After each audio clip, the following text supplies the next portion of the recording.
Hola Marias! Welcome back to my channel. For today's video, isi-share ko sa inyo ang aking first impression review ng version 2.0 ng Ryxskin Clear Balm.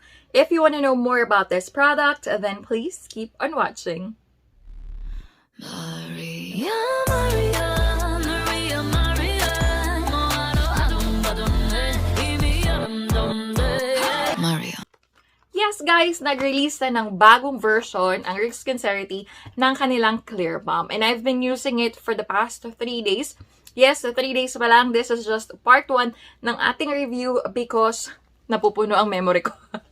But other than that, I wanna share with you immediately yung aking first impression before ko pa matagalan. Siyempre, 2 weeks ko na naman siyang gagamitin. Matagal bago pa may upload. And excited na akong i-share sa inyo yung 3 days experience ko pa lang. And yes, ito, bago. But ito na yung nagagamit ko. Bukas na talaga siya. Alright, so 3 days ko na siyang na-experience. In this review, malalaman nyo lang kung ano yung mga nagbago from the original to the new version, as well as the demonstration on kung paano ang tamang paggamit ng Clear Balm Rejuvenating Set. So, if you want to know more about this product, let's proceed first on my first impression unboxing. Hello guys! I-share ko lang sa inyo yung pag-unbox ko ng bagong product ng Ryxskin. Yes, I just filmed a review of the Invista Sun Shield. Lalagay ko na lang yung link sa description box below.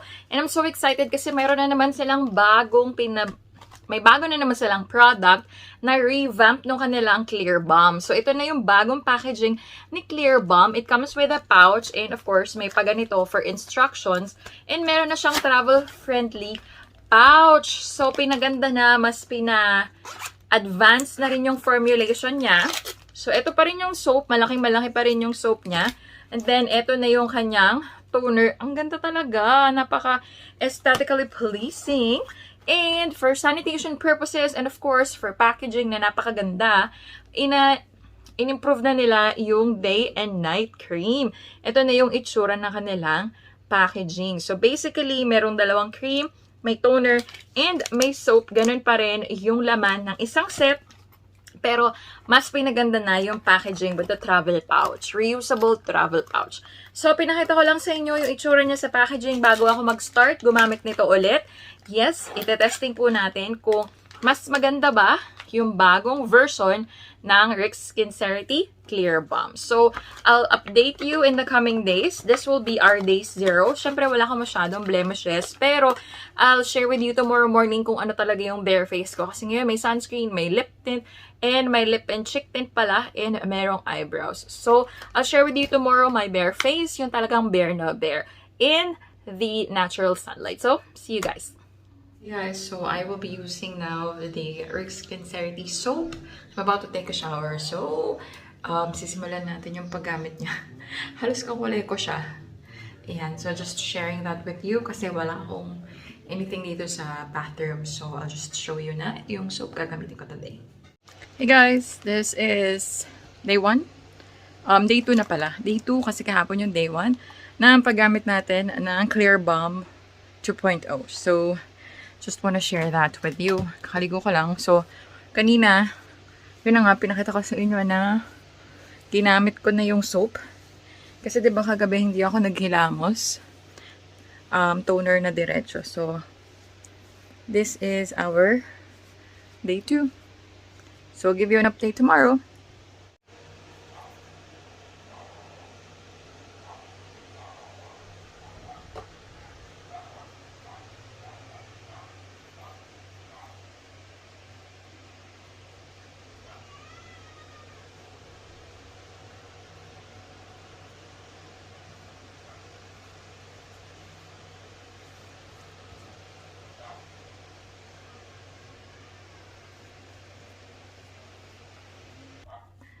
So guys, ito yung finish nung kanyang sunscreen. Kasi kagabi ba night cream lang yung ginamit natin. So ayan. Maganda yung finish niya. Matte.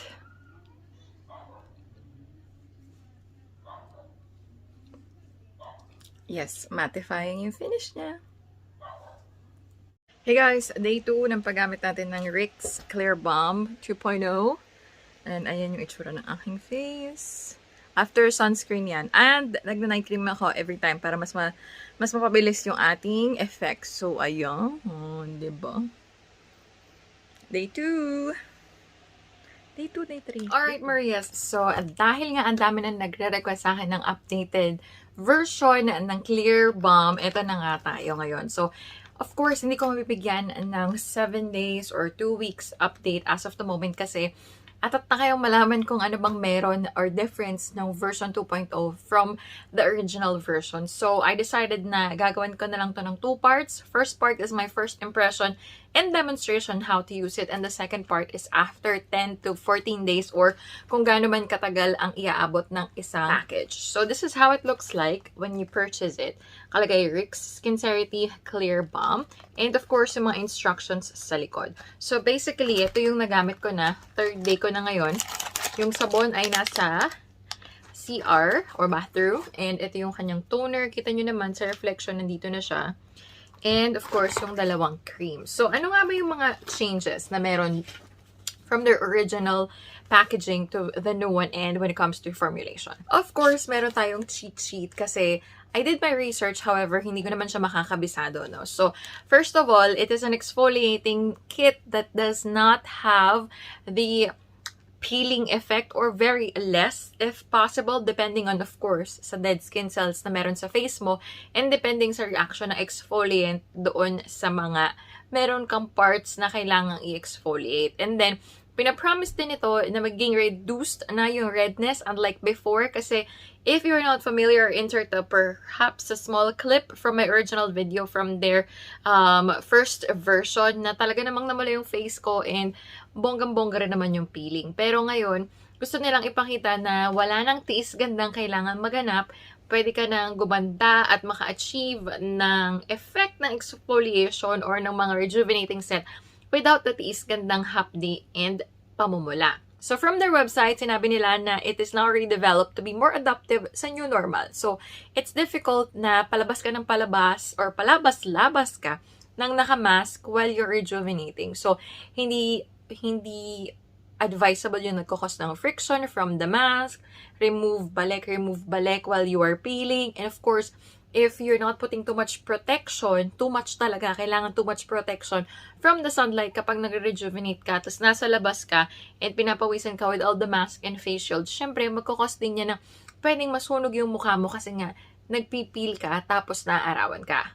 It was also formulated now to better protect you from irritation and breakout. So, parang ginawa nila ng paraan na hindi na ganun kagrabe yung magiging breakout mo during the process. And then, talagang nag-incorporate na sila ng HA and BHA. Of course, that's an exfoliator also na mas mapapabilis yung pag-heal and pag-remove ng mga dead skin cells, pag-heal ng pimples, and pag-remove ng dead skin cells sa iyong mukha. Of course, FDA approved siya and in-enhance nila yung kanilang packaging without additional cost.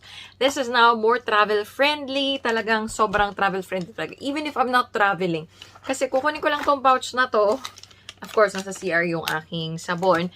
And even kahit nasan part ka ng bahay, kukunin mo lang siya and usually nilalagyan ko na ng bulak dito and you can easily finish your skincare routine while watching TV, while doing something else.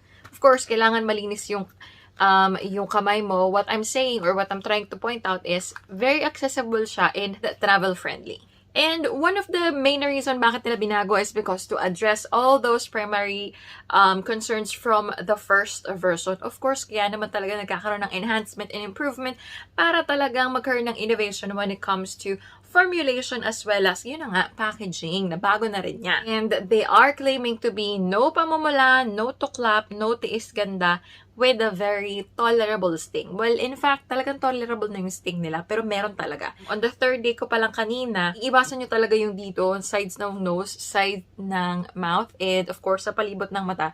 Because irrespective if it's mild, gentle na kiniklaim nila, hindi naman dapat nagbabalat yung dito nyo at dito at dito. So, hindi siya maiiwasan completely, pero hanggat maaari, wag nyo nang sadyain na lagyan pa. Okay? Especially dito, pag nag-dry yan, lalo na sa age ko, talagang mahirap nang i-correct. And hindi yan dapat nagpipil. So, it is very important na alam nyo kung ano yung tamang paggamit ng rejuvenating set. Which is why this video is only mainly focusing on the changes from original version to the new version 2.0 also yung demonstration. So ngayon, insert ko yung clip kung paano ako nagwa-wash ng face. So basically, naglalagay lang, pinapabula ko siya sa kamay ko. Do not make it up a point na yung dediretso nyo yung soap. No, it's not advisable. Or feeling nyo mas madali, mas effective. No, it's not true. All you have to do is to just put a little water or spray a little water on the soap. Diba, ito yung soap.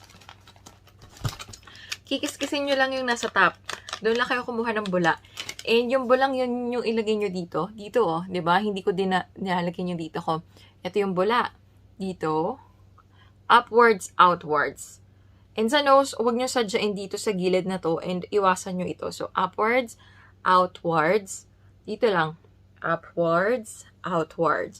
And hanggang dito lang tayo sa ilalim ng jawline. We're not supposed to put on the neck kasi sensitive yan yung mga guhit-guhit na yan. Nangyari na sa akin before na sunog yung ilalim ng leg ko. Ang pangit, sobra. So hanggang lower jawline, upwards, outwards. Hanggang 2 beses lang, that's it.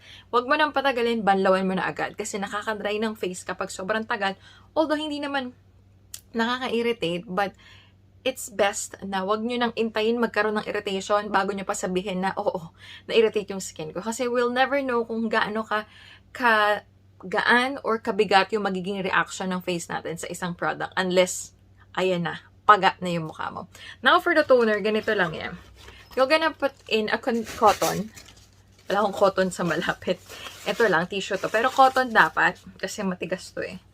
And then, mga 6 to 8 drops lang. So, 1, 2, 3, 4, 5, 6. Siyempre, hindi niya na-absorb dahil siya ay tissue. And then, upwards, outwards. Ikot dito, taas, taas. Taas, taas. Ikot, taas, taas. And dito sa baba, what's left, taas, taas. Okay? So, hindi pa ako nag-film ng intro, kaya hindi ko muna pwedeng tanggalin yung sunscreen na meron ako. Sayang naman. And then, after nun, maximum twice lang. So, ulit ka ulit. Kung gusto mo, kung talagang hindi masyadong na-apply kasi 6 to 8 drops nga lang, that's it. Twice maximum, okay? Hindi na pwedeng sumobra pa. Hindi kaldero yung mukha mo para kiskisin mo ng toner. Upward, outward lang, tapos na. Iwasan mo dito, iwasan dito, iwasan dito, paulit-ulit. And, iwasan nyo rin dito sa may ganito ng tenga nyo kasi minsan nagbabalat din yan. And iwasan nyo yung mga ganito nyo kasi minsan umaabot hanggang dito yung pamamalat, and if hindi masyadong kung fancy yung mga earrings nyo, pwede rin siyang mag-cause ng irritation kasi nga metal siya and then acids ito. Alright? Move on tayo sa mga cream. Now, I would suggest, drop nyo direct sa face pero wag nyo ididikit yung nguso. Okay? Ito ba itong night cream to? Wag to. So, again, hindi pa ako nag-i-intro, that's why. So, pwede nyo idiretsyang ganyan. Huwag nyo ididikit yung dulo kasi nga, hindi pa rin siya hygienic. Okay? So, alcohol lang ako. And then, yung sunscreen, wala masyadong hirap. Imagine natin night cream to. Sa night cream, iiwasan nyo pa rin yung sinabi kong iwasan nyo. Halimbawa, night cream to ganyan lang. Alright? Iwasan nyo pa rin yung loob ng mata, or palibot ng mata, palibot ng bibig. Ito pwede, basta wag lang dito, tsaka dito. Kung halimbawa night cream to kasi kung sunscreen, walang problema, ilagay nyo lahat yan. Hanggat maaari, itong tatlong to, ganun kadami. 1, 2, 3. For your entire face and neck. Para talagang maprotektahan siya. Kasi kung sa regular everyday life mo, ganun kadami yung kailangan. Lalo na kung ikaw ay nag-rejuvenate. It's very important that your face is protected and reapply. Make sure you reapply every 3 hours. Kasi kung nasa bahay ka lang, 3 to 4 pwede na. Kung lumalabas ka, 2 to 3 hours. I would highly suggest, insert ko dito yung sunscreen sun shield nila, invisible sun shield. Maganda rin yun kasi kung nagpipil ka, mas maganda yun kasi nakaka-hydrate siya ng face. So, pwede kang bumili nun separately for reapplying your sunscreen. Alright, so basically yun lang ang ating video ngayong araw na to. It's just an introduction about the changes that happened from original version to version 2.0 and the demonstration kung paano siya gamitin. And so far, wala naman talagang peeling for the last 3 days. Ngayon, ayun, makikita niyo yung itsura ng aking face. Ayan. And I'll give you a day-to-day update from today, third day, hanggang maubos to, itong inopen ko. And also, kung ano yung mga changes na naganap sa face ko. That's it for today's video. Sana nakatulong ko for you to know what is the latest for Ryxskin Clear Balm version 2.0. So, thank you so much for watching. I'll see you on my update after 14 days. Bye!